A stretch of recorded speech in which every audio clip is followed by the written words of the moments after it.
Good evening, my friends, and welcome to the next final episode of RHEM.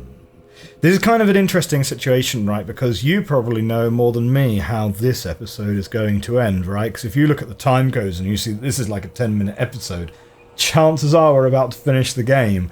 I don't know.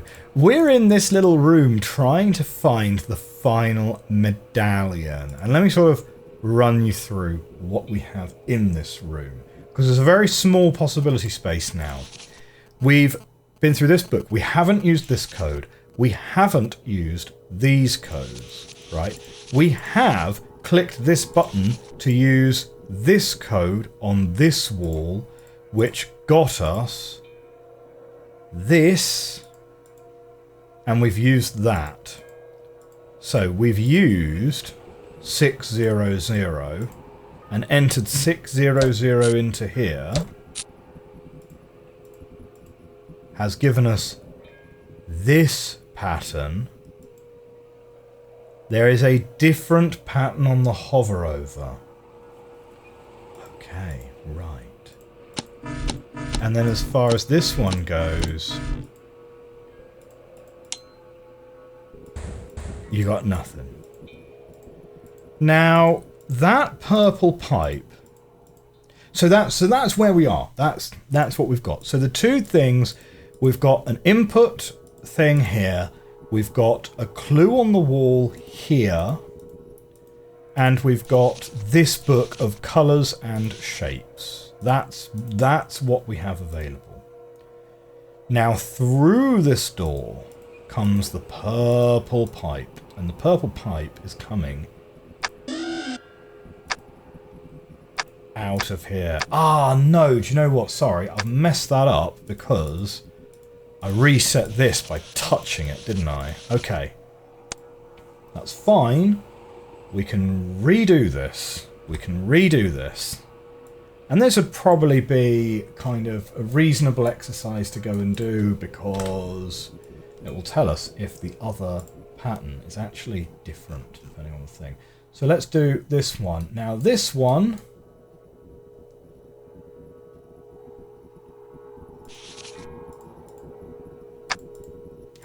touch the wrong thing. Touch the wrong thing. Okay. Now, what are we looking for? We're looking for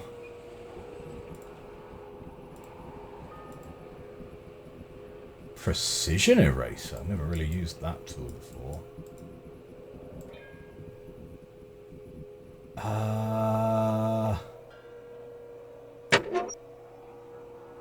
Yes. We've got one which goes here.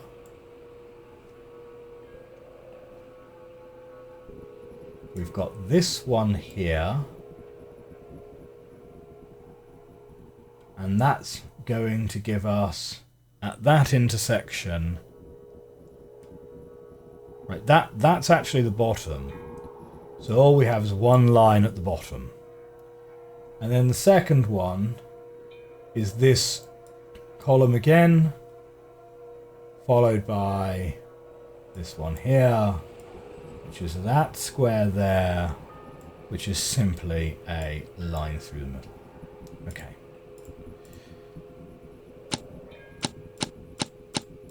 Should be looking like that now. Good-o. Right. This code is still the same. 600.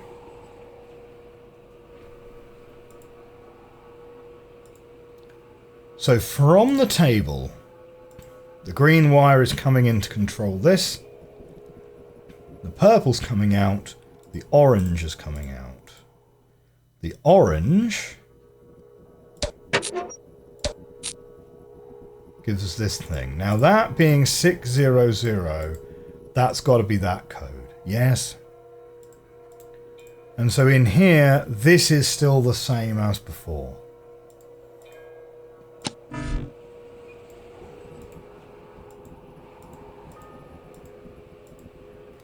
Now, I don't think that is being used again. Right, okay, that's the orange pipe. The orange pipe comes up and over.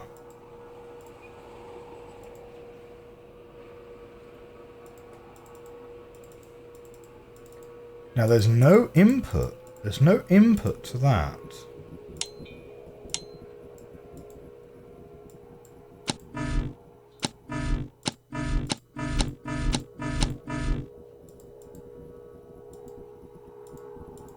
So, wait. Where can we even put any...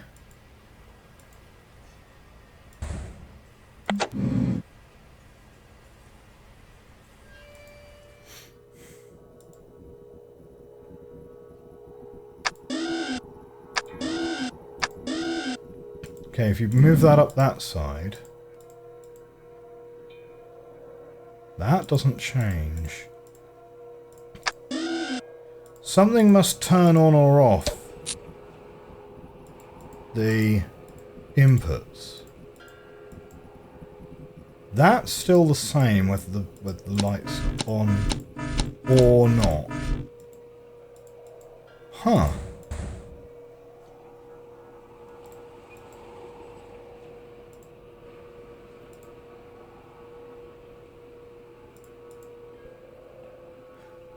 Ah. Wait, so we now have 3, 4, 5. We now have 3, 4, 5. And now it's 6, 0, 0.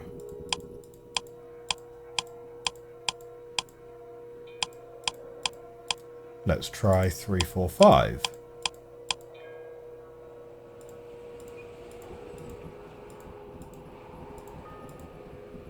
Well, now that's something totally different. Yeah, and we can add that in here. So we put that in. That's 3, 4, 5. And this one's 6, 0, 0. Okay.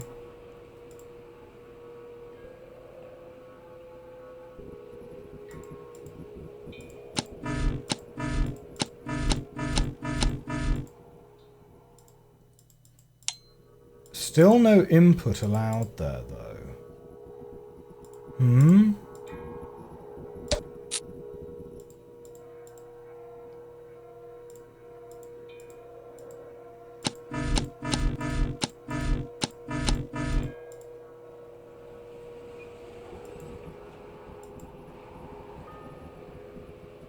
How curious. How curious. Okay. If we're now looking at this in here, what would we find? So for here, this one, black triangle on the top.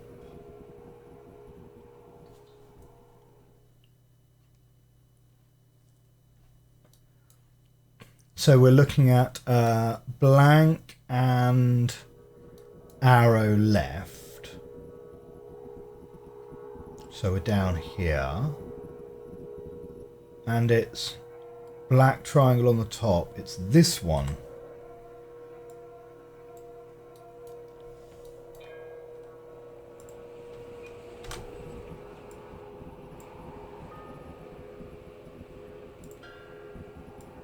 Okay. That's interesting because it's almost the same symbol as what we had before. That is the correct way round, right? Blank and arrow to the left. Yes, it's that one. The black square here. This is the hourglass. Hourglass arrow to the left. So, hourglass arrow to the left. Okay, and it's a full square, so it's this chap here.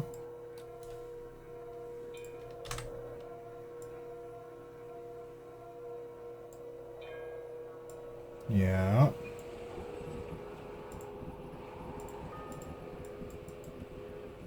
And then this last one, which is hourglass. arrow down.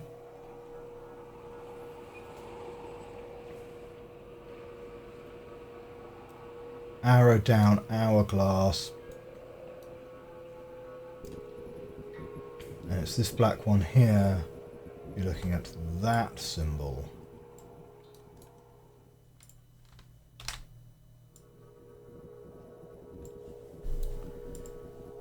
Now, I'm still thoroughly convinced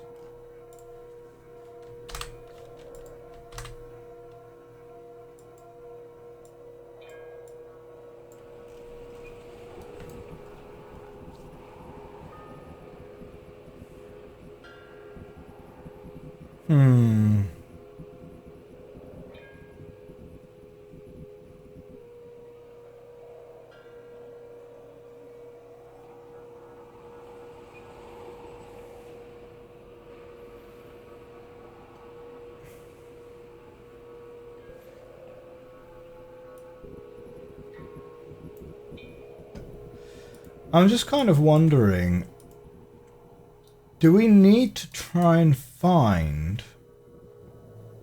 It would be very, very tricky. Do we need to find a set of 3 numbers which then give us... Because this and this are different symbols, yeah? So changing the numbers changes the symbol on this panel.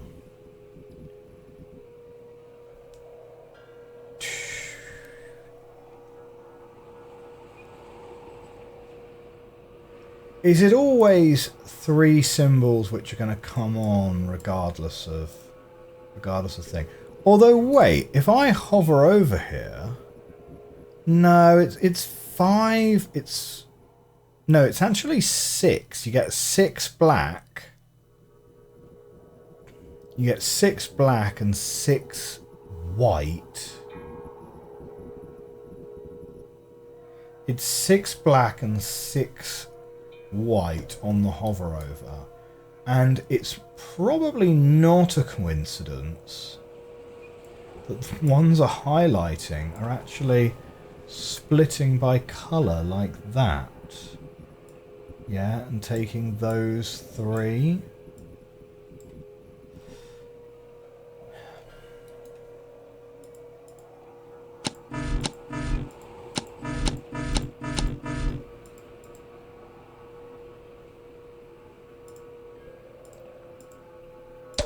If I change these numbers in some way, though...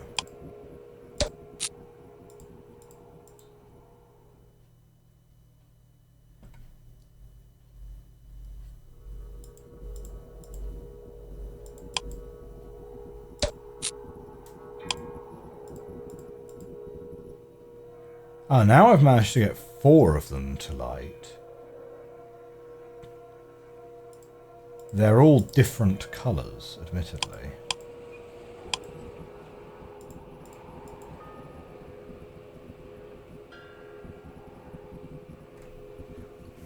What happens on the hover over is always the same.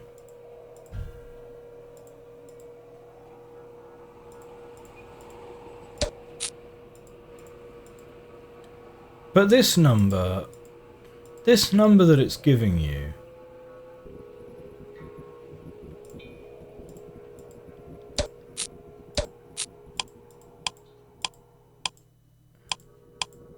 wait a minute. You can have different numbers when it's lit up. Ah.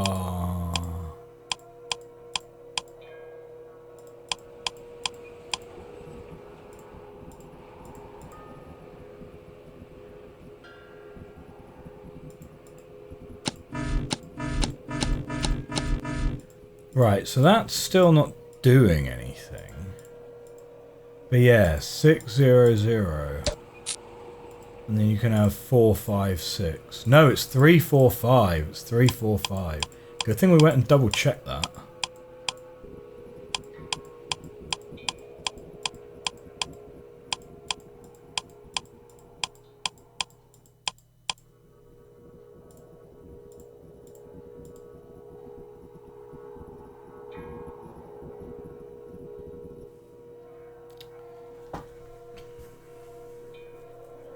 That's interesting. So that set of highlighted shapes, right, is one of each colour. Yeah, it's that set there.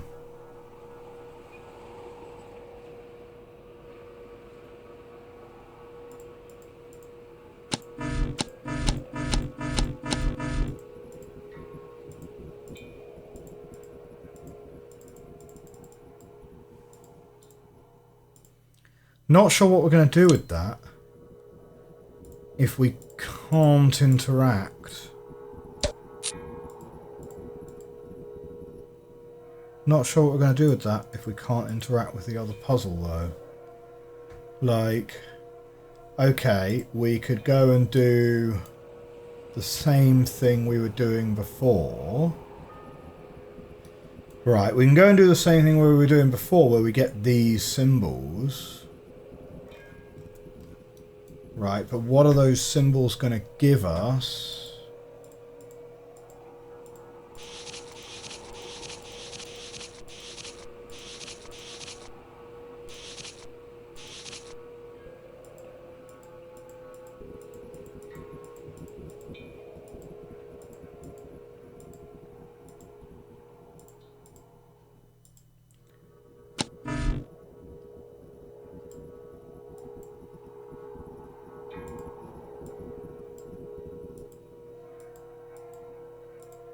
There's got to be something more to this, right?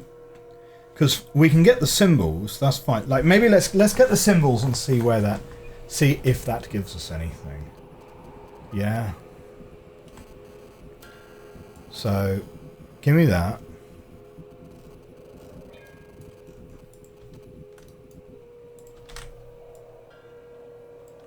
Right, we'll take a... I'm going to take a second copy. Okay. So, what we want is we want blank right. And it's you.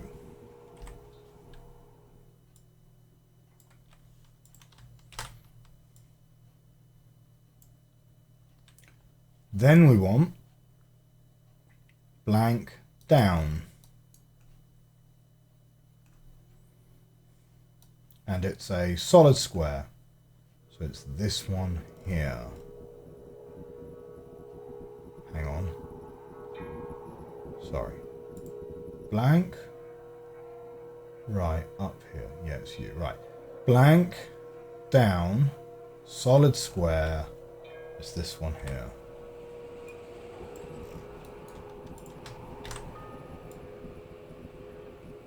Okay. Then it's blank left solid square. Well, blank left solid square. It's this one.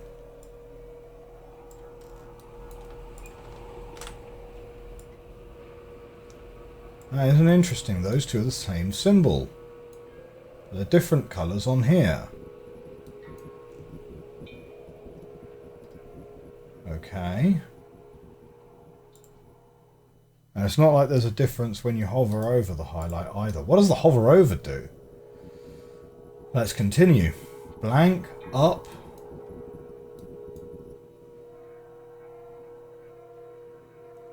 So blank, up, and it's a top right. So it's this one. This one here.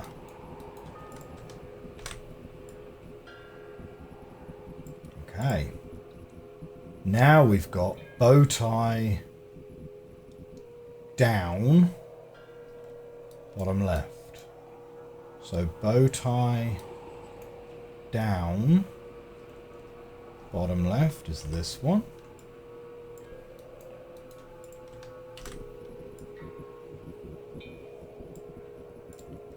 And then we've got bow tie up, solid. Bow tie up, solid. Is this one here.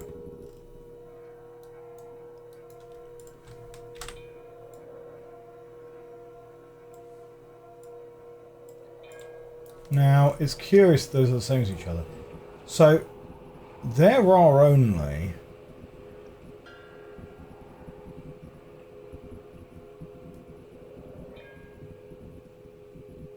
In fact, do these always repeat? You got... eyes...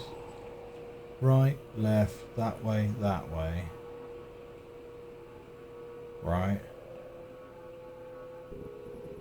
Then you've got this one, down, that one, and those repeat. So you got like 10. You've only got like 10 different options amongst the whole thing. Got 6 colours though, so they don't have to repeat. But it's interesting that those are... these two are the same. But they're not the same here. Which makes me wonder whether, rather than being 600, this should be 345 when it's lit up.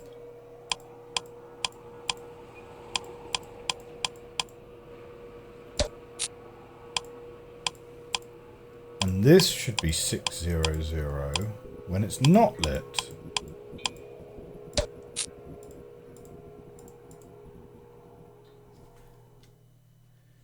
Now that's lit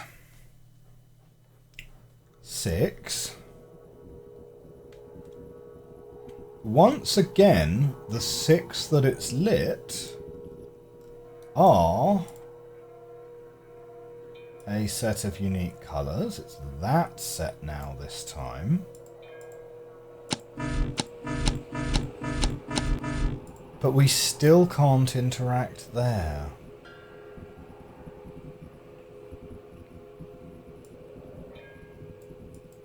And I'm still not really sure what the hover over is supposed to be showing us.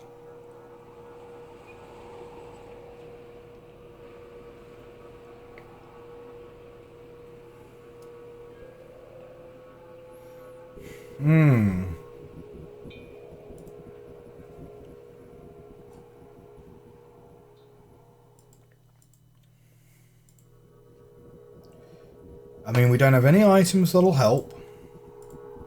And I'm pretty sure the only clues we have are what's in this room.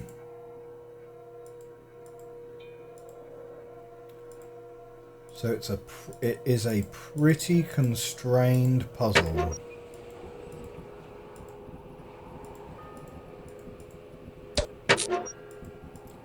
That closes as soon as you turn the lights off.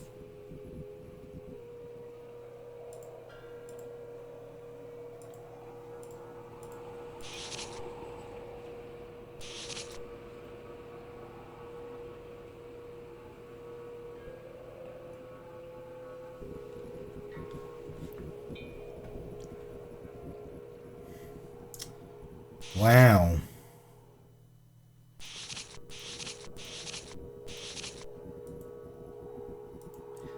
I'm genuinely a bit stumped.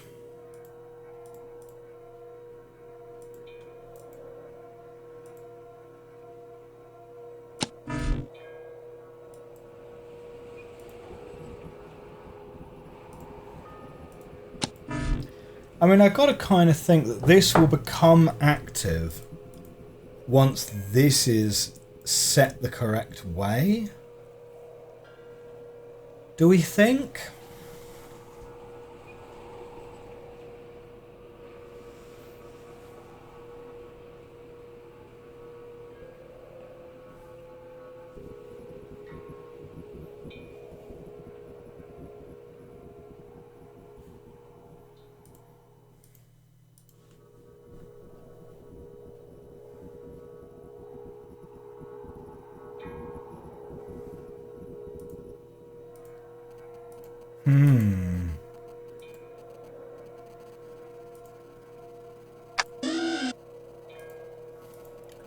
Like, moving that up doesn't affect anything in these rooms in any way.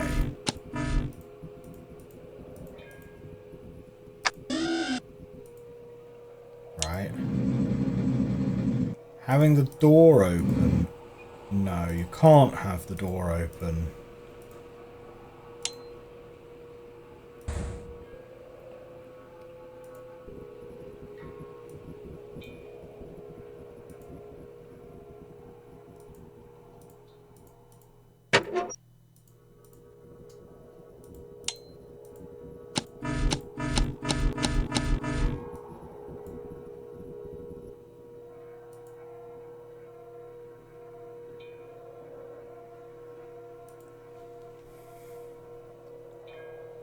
I don't think there's anything to do with these pictures.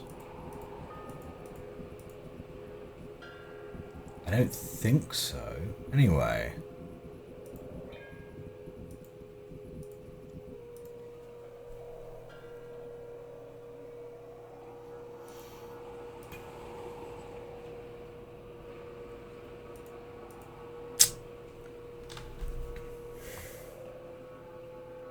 We're going to have a look. We're going to have a hint for the final, well, what might be the final puzzle of the game. Maybe. Where are we at? Wow, we're about 25 minutes into this episode. So I'm kind of thinking the answer to that might be yes.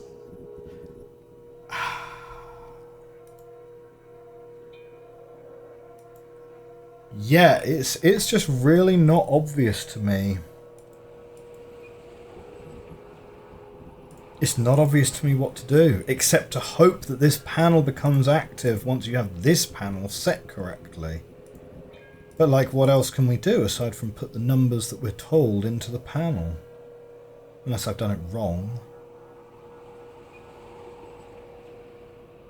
Well, let's increment the hint counter again. We're going to be like hint counter 5 or 6 by this point. Back in a minute. Alright. It's a hidden button. So you got to zoom in. Oh, there it is. There it is. Right. Okay. So the panel's not activated. You got to zoom in on the tree, but then you're not looking at the tree. You got a little button right there. Oh man. That's what we need to do. Okay, fine. Let's return this to where it's supposed to be then, which I'm pretty sure is actually going to be 3, 4, 5 here. Ah, I went past it. Okay, it was just a thing that we missed. Fine, you know, like, can't be too salty about that because it wasn't something that we weren't getting. It was literally just something that we missed. Okay, so I think that's what we need. And then, right, yeah. So we've got those.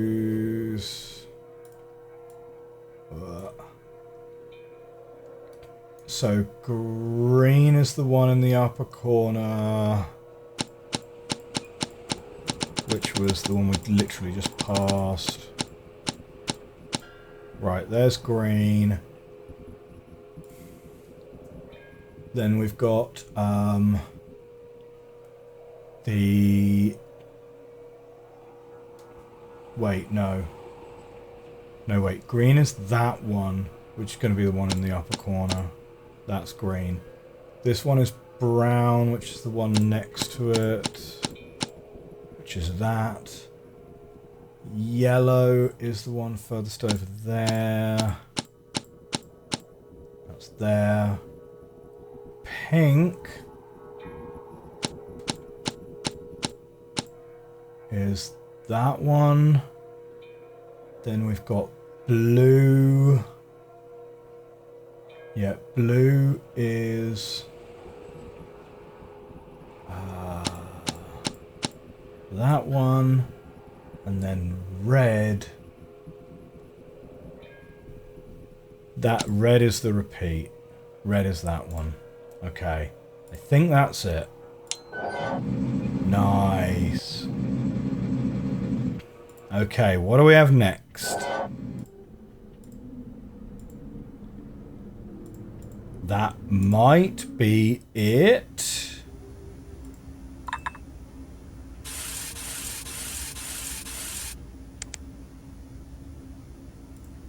Maybe, maybe not. No, there is more to this.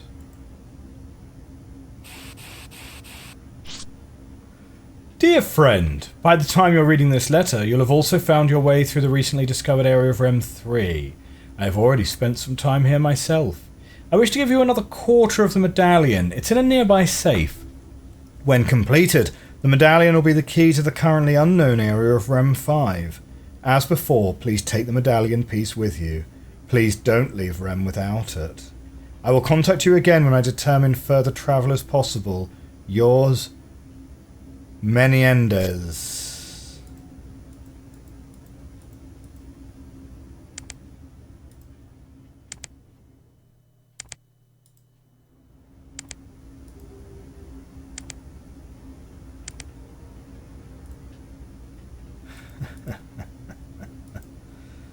Oh, okay.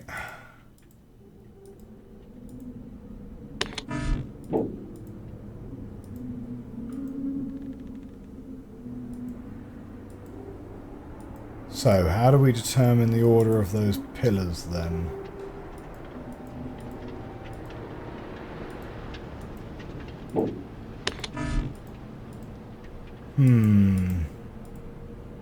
Okay, so this is probably the last. This is probably the last puzzle now.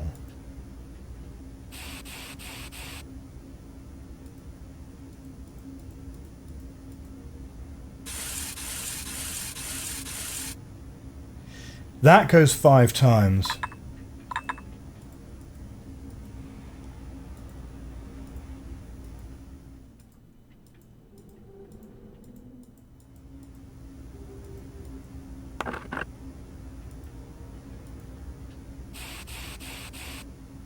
That goes 4 times.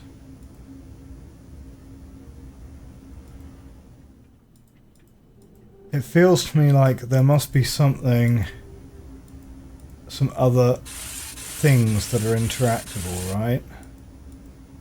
Like, why would that swing back and forth 5 times?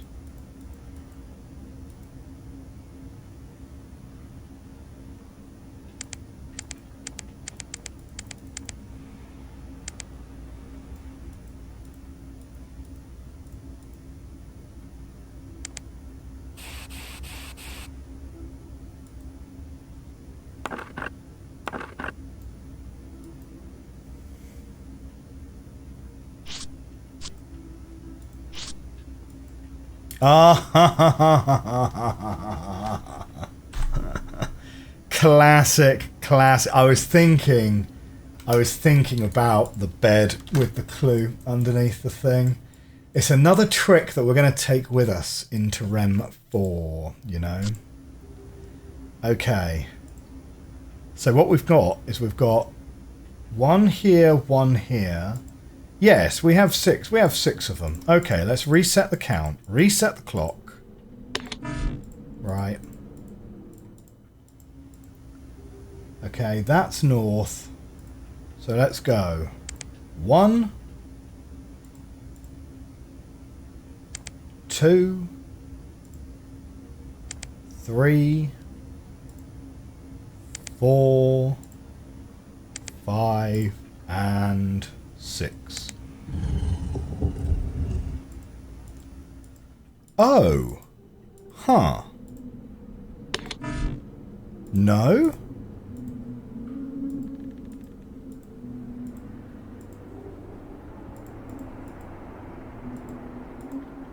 I wasn't expecting the whole wall to open.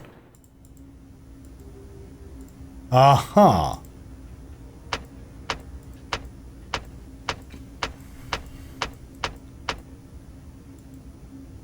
So what are we now expecting as our final 4-digit number?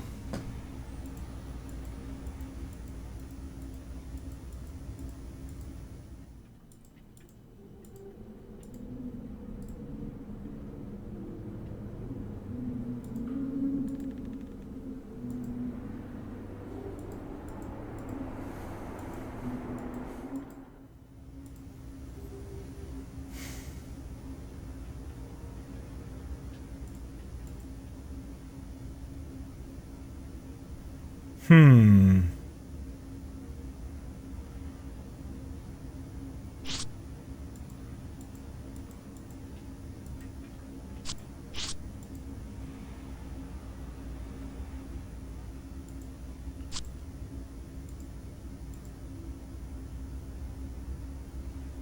Our final 4-digit number.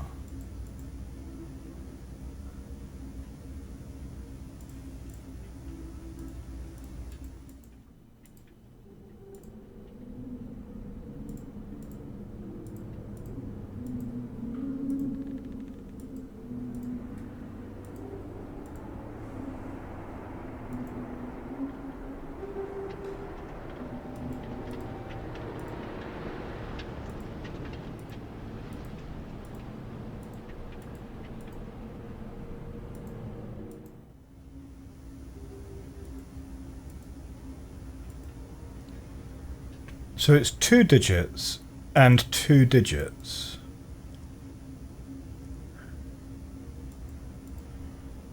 So what's the relevance of it being 2 digits and 2 digits? I don't think it's anything that we found inside that room. And I don't think we have any unused clues from earlier in the game. Right, I really don't think we have anything unused from earlier in the game.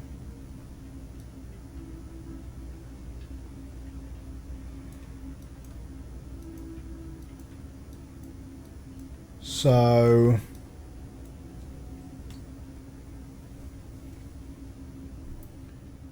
I think it must be something in this environment right here.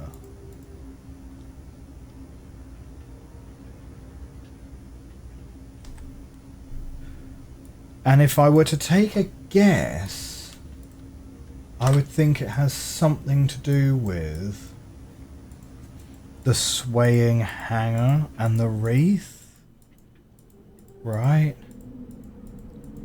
Is it the objects which are interactable? There's interactable objects.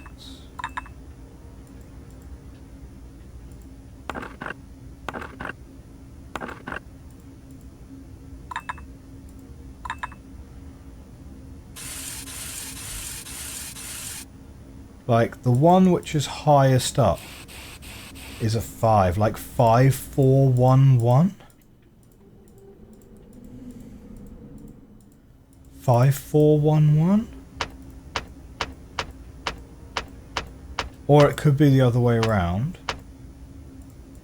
4511, maybe.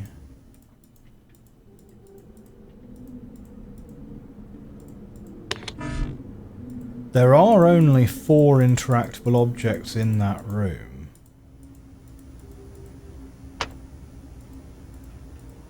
Let's go with a 2 in case that pestle and mortar counts as a 2 rather than a 1. Because of the way that it goes back and forth. Yeah? Like, that's a 5. That's just a 1, surely.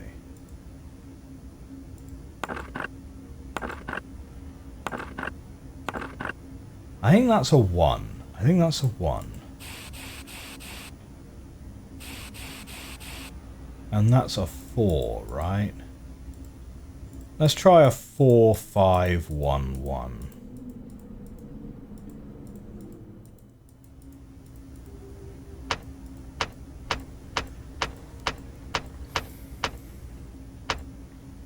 Well, actually, given that we're here, let's do 4521 first. And then we'll do 4511. No.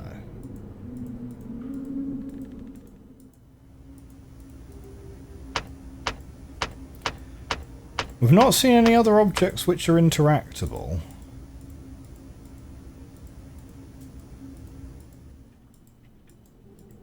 That being said, there might be more to see. Here, somewhere.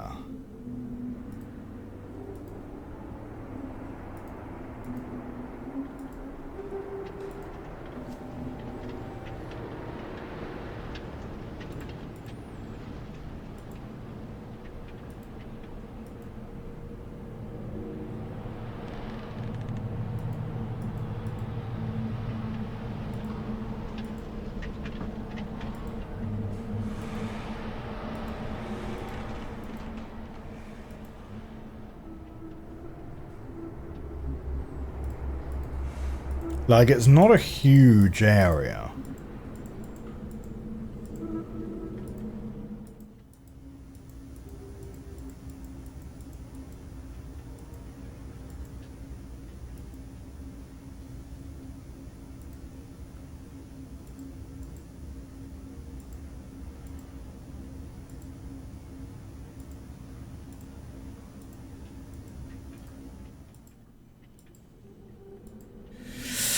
I mean, I would rather that this didn't go over to another episode, so...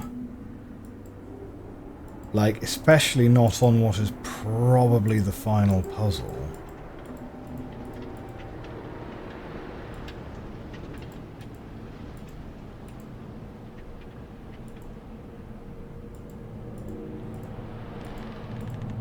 I mean...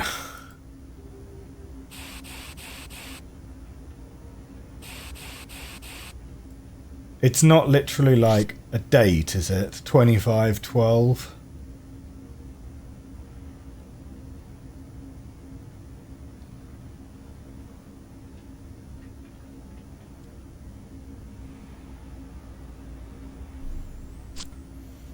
Right, because of the Advent wreath.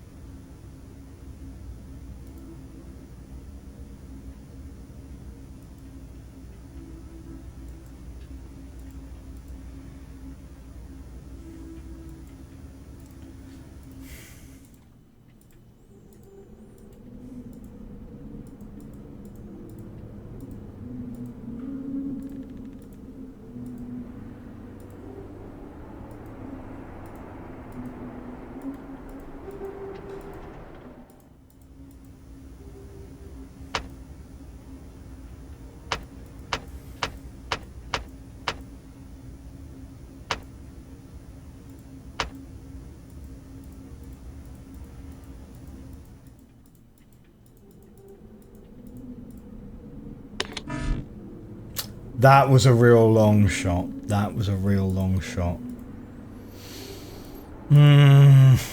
Shoot. Crawling towards the line. Hint 6. Hint 6. Let's do it. Go on. Tell me. What have I missed? What have I missed? Ah, okay. Yeah, okay. So I am right with the hanger and the wreath. But there's more to it than that. And it's to do with...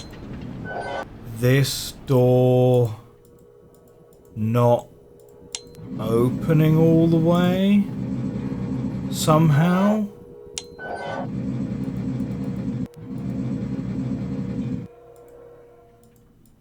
Wait.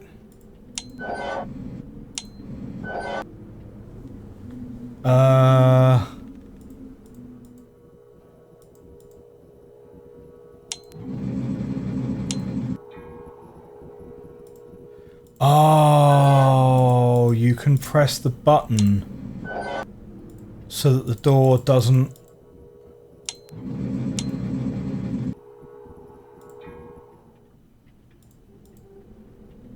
Ah, yeah, okay, so that's the hanger and the wreath.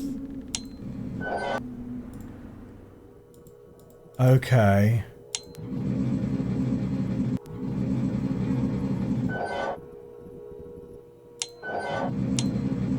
I see, right, you're right, so you can press the button to start and stop it. Right, and then it's literally just 1-8. So it's 1-8. And the hanger was 5, right? 1854. 1854. Okay.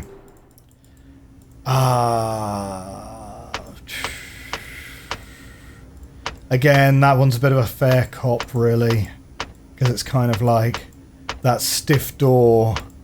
That stiff door should have triggered our spidey senses, right? Nothing ever goes to waste in this game. This is a really big difference, I think, in the puzzle design philosophy between RHEM and something like Blueprints. Whereas Blueprints is perfectly happy to have stuff that is just lore, or it's kind of, or just like actual red herrings to trip you up. RHEM is very tight. There's nothing, like there is no clue which isn't used. Lore-wise, there kind of really isn't very much, right? Like, Zetais will tell you as much lore as you're expected to know or remember, but like, everything else is used in a puzzle. There is nothing really extraneous in here. And so that is that, and that's the medallion. And that is going to be the end of our playthrough. Does it make sense to go back and roll the credits again? I don't think we need to. I don't think we need to, because we already did that, right, in a previous episode. So we take this medallion, we solve the puzzle that we solved previously with regards to the concept art and the thing, and then we get to roll credits, and that would be the end of RHEM III. And what a satisfying game. I think we're going to be taking a break before we jump into RHEM IV. Oof. Like, RHEM II almost finished me off. And you know what? I got about halfway through RHEM III before I was thinking, oh, I've maybe got some regrets. But you know what? You know, these RHEM games they really are a masterclass in puzzle design. Really. They really are. Knut he's a mad genius. Clearly. A real mad genius. And we're not in any rush to play RHEM IV. We certainly will play RHEM IV. RHEM, I think, has been one of my favourite series we've played over the last couple of years. They're hard. They're brutally hard. But I don't think we've ever come across a puzzle in RHEM that felt really unfair. Aside from, well, there was that one random electronics puzzle in the second game, which was a bit like, oh, you know. But extremely satisfying games. Pretty far away from having got this one hint-free, for sure. For RHEM IV, I think we need to tackle it very early on, right from the start, as a kind of a, no, we are taking pictures of everything. In the early phases of this game, I spent a long time just kind of exploring, and I was like, oh yeah, no, we'll just explore, we're just vibing it out. And that got us reasonably far. But then there were a couple of critical things which we then didn't remember to come back round to for a long time. And a couple of things that we would have forgotten about entirely had we not had hints about, you know, panels in elevators and things like that. So there's a few things that we will take forward with us into RHEM IV. Holding something in front of your face might reveal a clue underneath it. So, always be wary of that one. We still have, whenever you open up a shortcut, you now have to do a backtrack to find out what was on the back of all of the doors leading up to that loop. That's classic. That's classic RHEM thinking. And we also need to remember that there just aren't really wasted clues or wasted animations, right? Like, I mean, there are a little bit, you know. There are a few things that when you touch them they move or they make a noise and so on, but that's pretty few and far between. The only thing he doesn't ever do in RHEM, which I think we're all very appreciative of, is weird maths puzzles. So we can always know if we go too far down a particular mathematical rabbit hole that we're doing the wrong thing. But overall, I've really enjoyed RHEM III. It's good. It's good. It's at least as good as RHEM II. Is it harder or easier than RHEM II? That's a hard question to answer. I think I liked that RHEM II was set in two very distinct acts, right? Before you get to the large central column and after you get to the large central column. And that did help break the game up nicely. You had a lot of stuff to do in the early part, and then you open up like the main part of the game, and then there are some puzzles later that do involve you then backtracking to that first area again. But I think having it separated like that did give quite a nice sort of break in the game. RHEM 3's structure of having 10 gems that you're going to find and put into a thing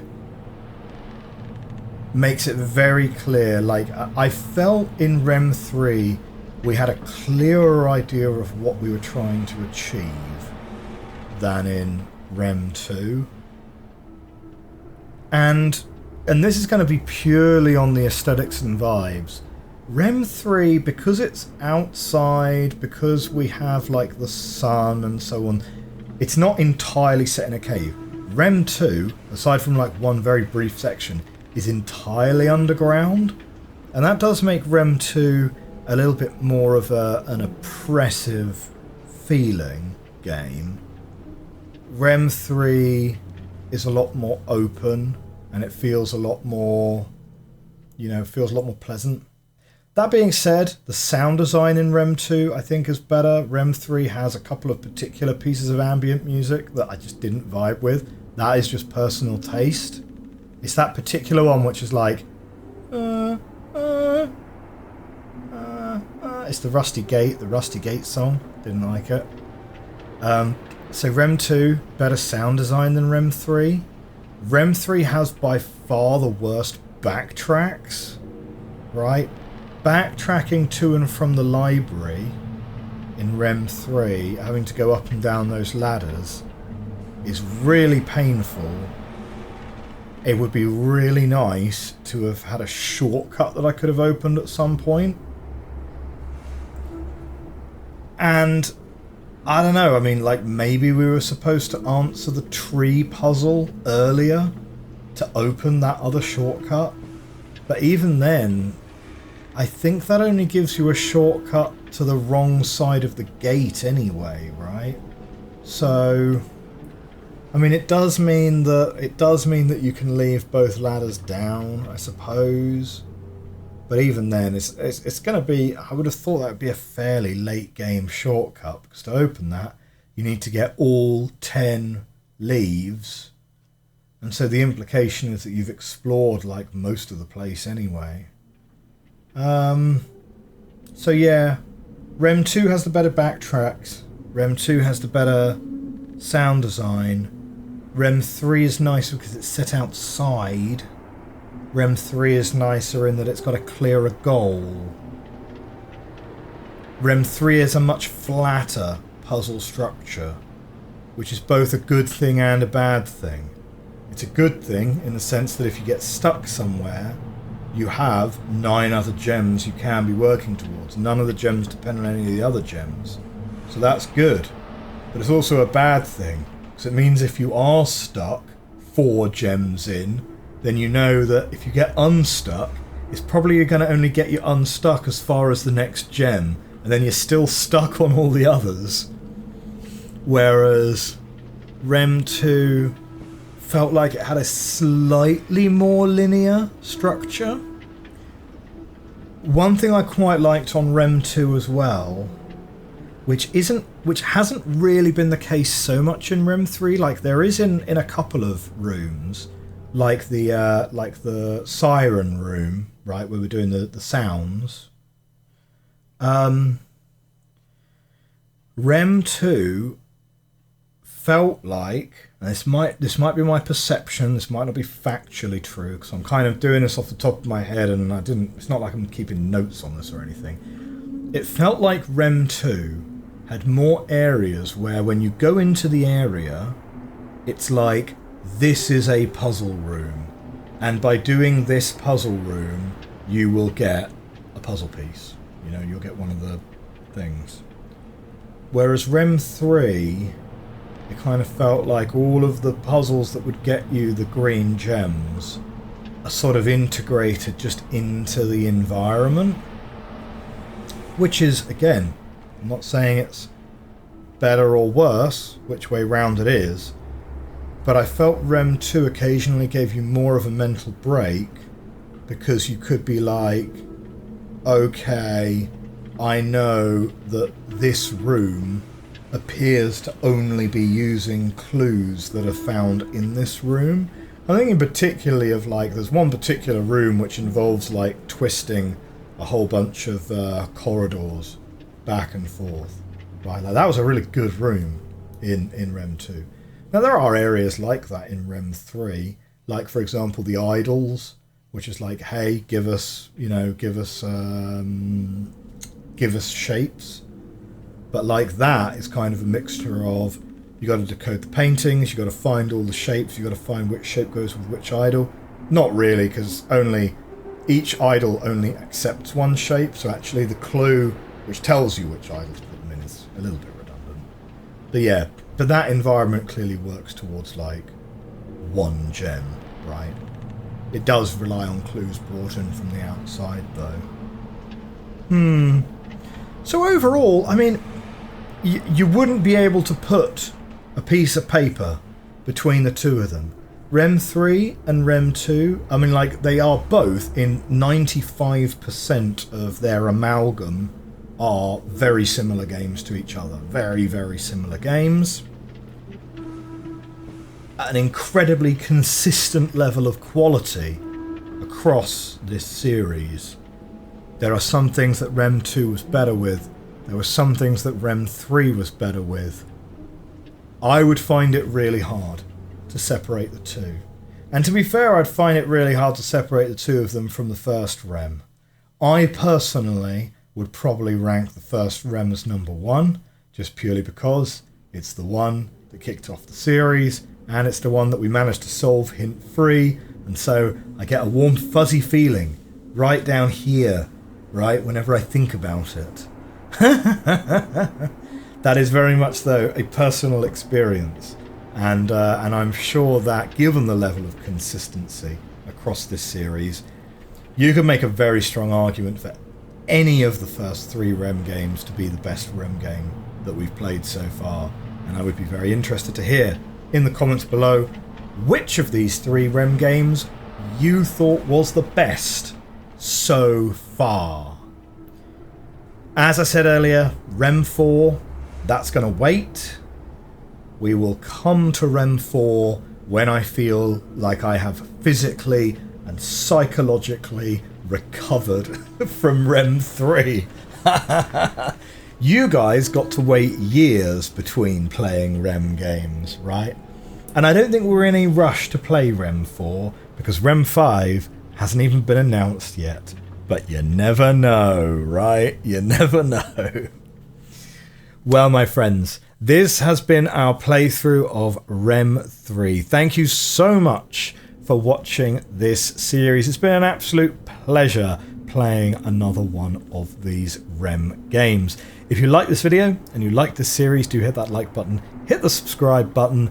Come and join us for REM 4 sometime in 2027, and I will see you next time for a different game. Bye for now.